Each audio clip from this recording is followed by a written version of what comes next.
Hello and welcome to Enchantment of Eternity's review for Future Tense, which is episode 16 of Season 2 of Star Trek Enterprise.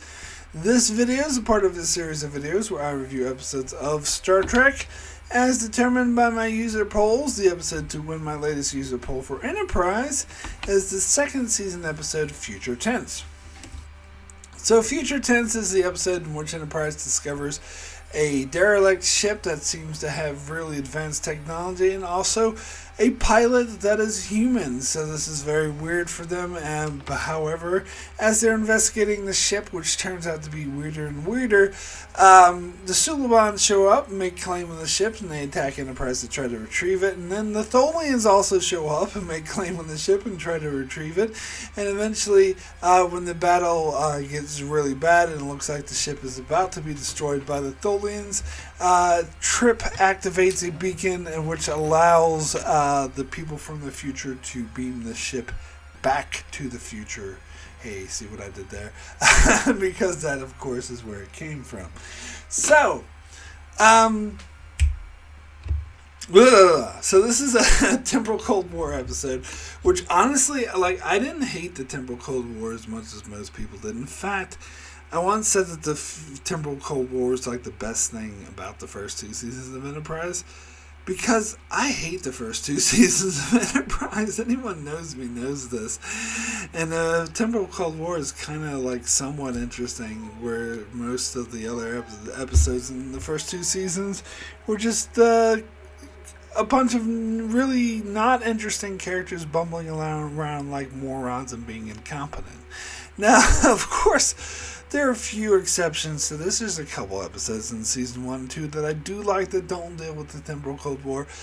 But, actually, I kind of like the Temporal Cold War, especially compared to all the other crap that was in the first two seasons. Now, this is probably one of my favorite episodes of the Temporal Cold War, along with Shockwave Part 1, although Shockwave Part 1 was marred by the fact that Part 2 kind of sucked.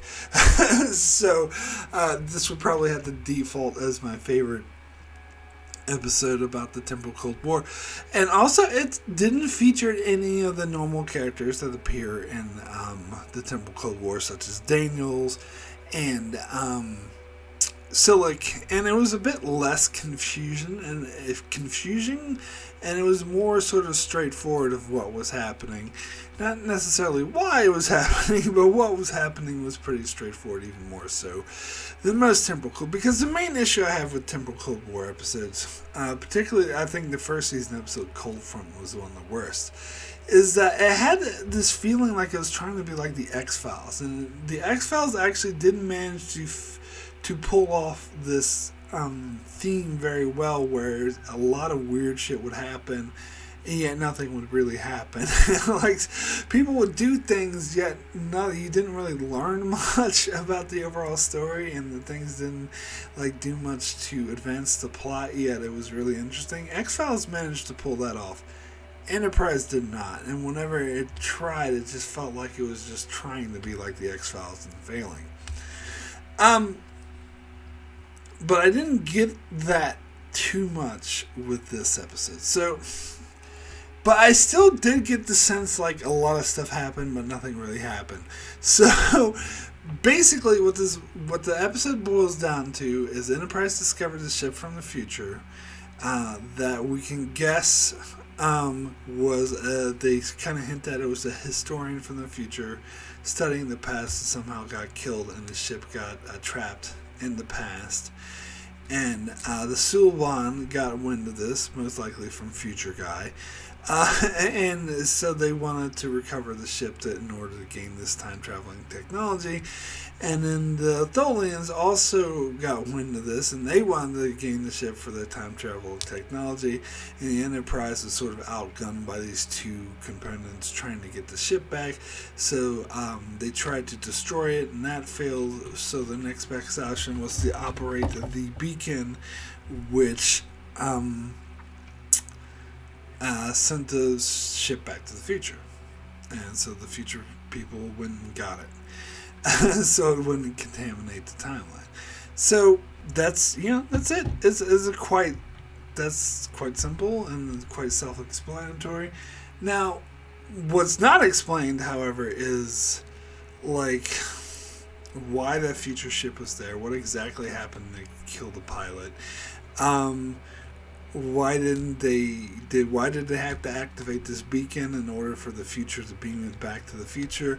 How did the Sulban hurt? I mean, the Sulban has always been weird, and they hang out with Future Guy, who is definitely not Future Archer, because that would be fucking stupid. But anyway, they hear about it from Future Guy, and they hear about it from, and the Tholians, they want it for some reason. Why did they want it? I don't know. But, yeah, so it's a bit, like, out in the open about what exactly is happening, but at the same time, like, you have enough pieces where it makes sense. Like, whereas the episode Cold Front, I think I did not have enough pieces where it just didn't make any sense to me.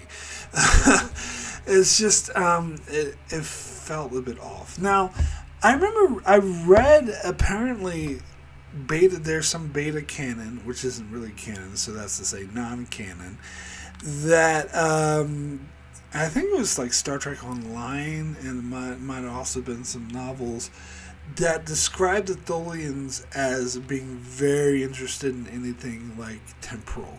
Like, they're very interested in time travel, any devices that allow them to time travel or that damage the normal time stream or whatever. And so, and I don't know, I think that beta canon might have been based off of this episode, because of course this is the only time we see that in actual canon. And to be fair, we rarely see the Tholians. Like, the only time we actually see their ships or them is, the Tholian Web, this episode, and in the Mirror Darkly. And in the Mirror Darkly, that was the Mirror Universe Tholians. It wasn't actually our Tholians. So the only time we really see the Prime Tholians is this episode and Tholian Web. And in this episode, we actually don't see a Tholian. We just hear them and we see their ships. So, in other words, what I'm trying to get at is they're barely explained in the Star Trek canon, which is something I wish, like, they're one of the more interesting species that I wish Star Trek would go back to. Like, some of these newer shows, they bring back all these other aliens I don't give a fuck about. They reference Gary 7, for fuck's sake.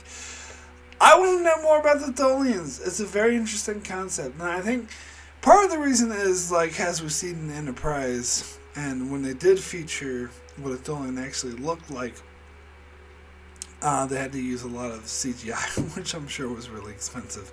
And so that's probably one of the main reasons why we don't see them, because they probably think it's too expensive to see them. But it makes them more interesting. And they have been name dropped a lot. If you pick it up throughout Deep Space Nine and the Next Generation, you always hear about, the Tholians this, there. I always talk about a Tholian ambassador and stuff like that. They never explain exactly how the Tholians are able to come on board Deep Space Nine if they have to be in areas that live in an environment that's over 200 degrees Fahrenheit. Maybe, I'm assuming they have some suits that let them do that. But anyway, I want to see more Tholians. But so I think the concept of them being fascinated with time travel and temporal stuff was just something made up after this episode came out, because then that would explain why. That gives an explanation of why they were interested in this future ship, because they're interested in all kind of time travel shit. But give me more about the thought. I want to see that in actual canon, because that sounds fascinating to me, but whatever. I remember I went online once and looked up, like, there's this website that had all this information about the Tholians and went into great detail about their culture and what they need. But the problem is, all of that information was gleaned from beta canon, which is not canon, so it's not actually canon. I want to see more in canon, but whatever. And I always loved the Tholians, like the concept of them. So I do like that they appeared in this episode. I thought that was cool. But anyway, that gives them a motivation, and it makes this episode make sense. But the motivation was kind of an excuse made up after the fact, because otherwise it doesn't make sense. Now, how the Tholians heard about the future ship in the first place, well, that's still who the fuck knows. Anyway, one of my favorite parts about this episode, and I talked about this in several other videos, because this is something I love. It actually became, in the first 2 seasons of Enterprise, and this is apparent if you binge watch the first 2 seasons, which is something I had to endure in one state when I wanted to review it, is that it becomes like a trope in Enterprise that Enterprise always has to get to the Vulcan ship. Like they're being threatened by these aliens they can't handle because they have a dinky ship or whatever and not able to handle it. And it's always a trope of we gotta get to the Vulcan ship. Once we're at the Vulcan ship, the Vulcans will save us. We'll be safe. So they're being chased by these mean aliens. So they run back to the Vulcans, and the Vulcans have this, much better ship than they do, and they're able to fight off the aliens, and they're safe. It's always a thing. We gotta get to the Vulcans. Let's get to the Vulcans. We gotta get to the Vulcans. And so usually in those episodes, they do. They get to the Vulcans, and the Vulcans protect them, and they're safe, and they fight off all their dinky little enemies for them. And I love so much that this episode subverts that trope. That they begin the trope the same way when Enterprise is being chased by the Suliban. They're like, we gotta get to the Vulcans. We're almost there to the Vulcans. We get to the Vulcans, and then they even threaten the Suliban. It's like, oh, we're on our way to the Vulcans, so you better back off. and then so they arrive at the Vulcan ship, and it's on fire, and it's fucking just floating dead in space because the Tholians showed up first and just fucked the shit out of them.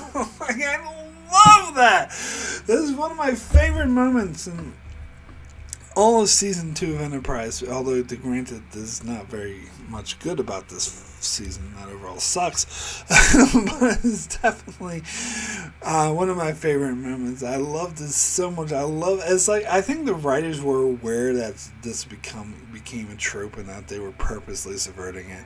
Because as an audience member, you're used to that. You're like, oh yes, that's right. They get to the Vulcans, and once they're there, they'll be safe. And they get there, and the Vulcans were fucking overpowered and destroyed, and who destroyed them is now on their way to destroy them, which means they're really fucked.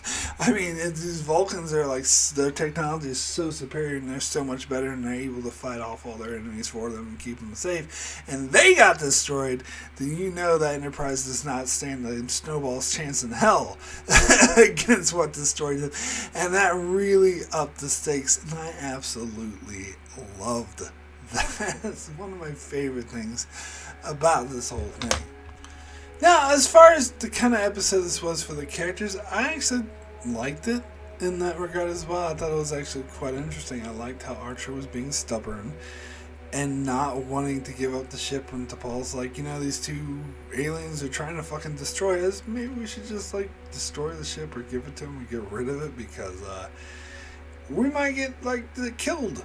And I love how I can actually relate to Archer and how he refused to do it, because he's like, no, I want some freaking answers about this Temporal Cold War once and for all. I'm sick of being in the dark, which is something I could really relate to. And I also love how he's like, no, the pilot is human, and so it's ours, and we're the ones that are going to find out what's going on. Now, when the mystery first comes up, before they realize that the ship is from the future, and thank God I didn't have to hear too much about this Vulcan Science Directorate, or they mentioned it a little bit in this episode. God, they're so obtuse. Anyway,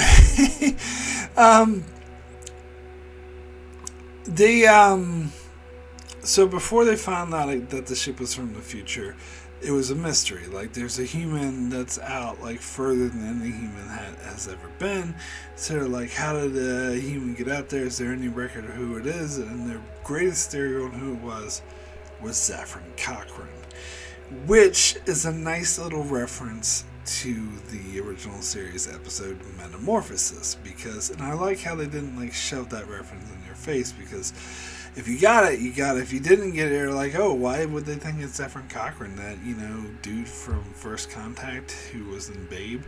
But no, it's actually referencing the original series Zefram Cochrane, who was very different.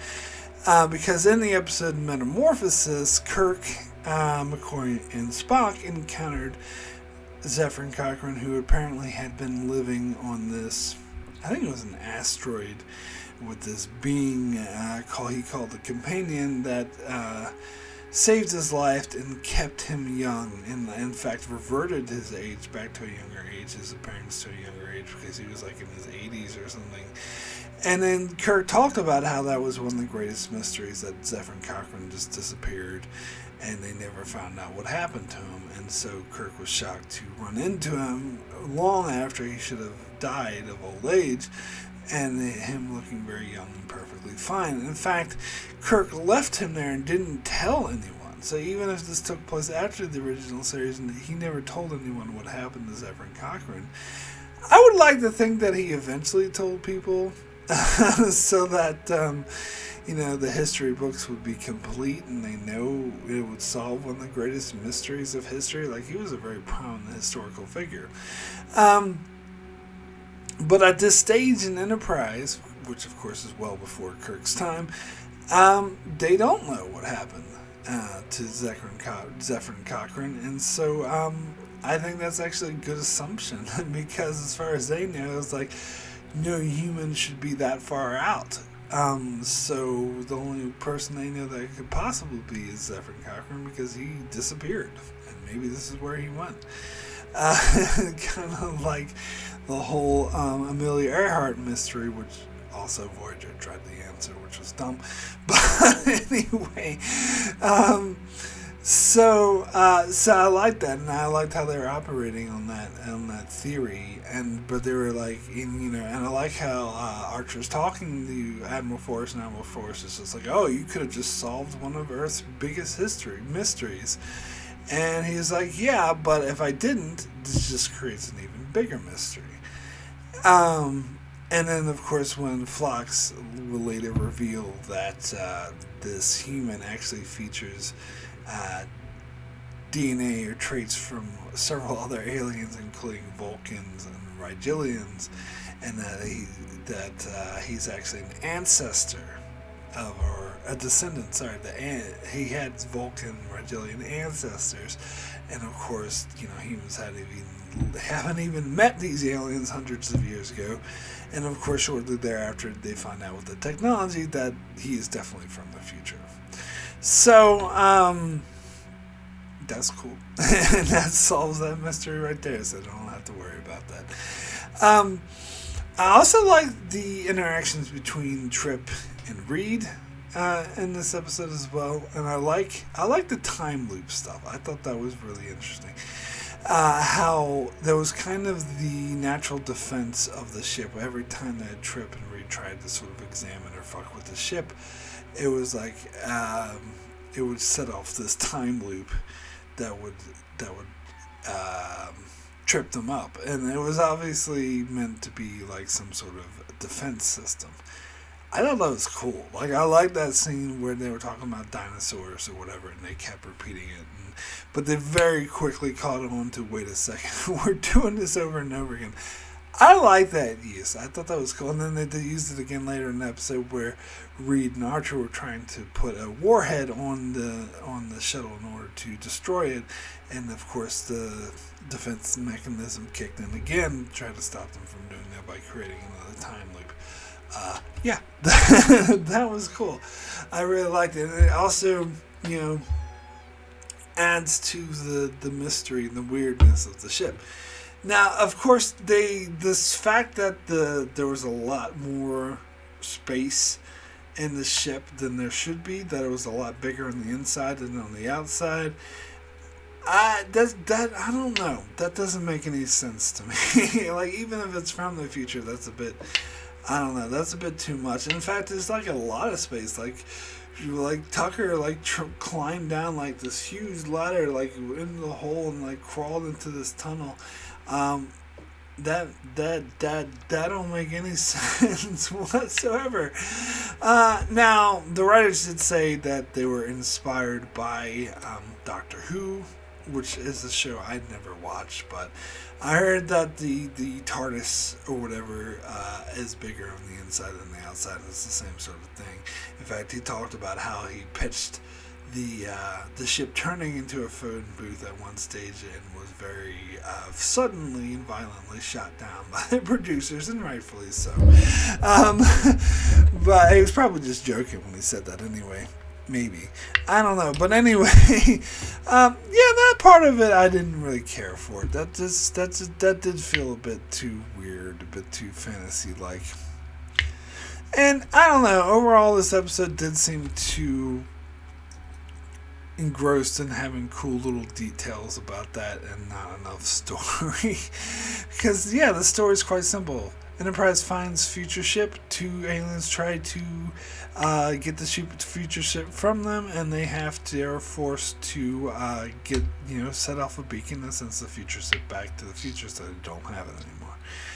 It boils down to that. A lot of the other stuff is just like glitter and dressing to make it look cool, but I think it does. To me, this is definitely one of the more effective episodes of the second season, which overall sucked. So my rating for Future Tense out of 10, it's going to be an 8. Extremely good.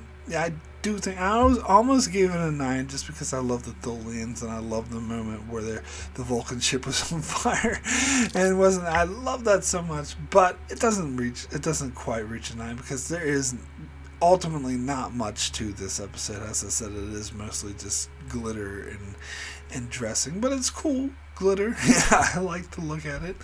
I like the weird time travel shit. I like the time loops. I like the Archer being confronted with a human from the future with all these different DNA in it, and the reference to Cochrane was cool. So yeah, I just thought this was a really enjoyable episode. Probably, as I said, one of my favorites if not my favorite from the Temporal Cold War.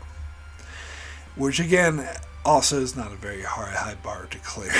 So that's it for my review of Future Tense. Thanks so much for watching and checking out this video. Be sure to check out my channel as I cover many more Star Trek and lots of other Star Trek stuff, as well as other shows such as Star Wars, The Clone Wars, The Expanse, Better Call Saul, and more. So be sure to subscribe so you can keep up with all of that.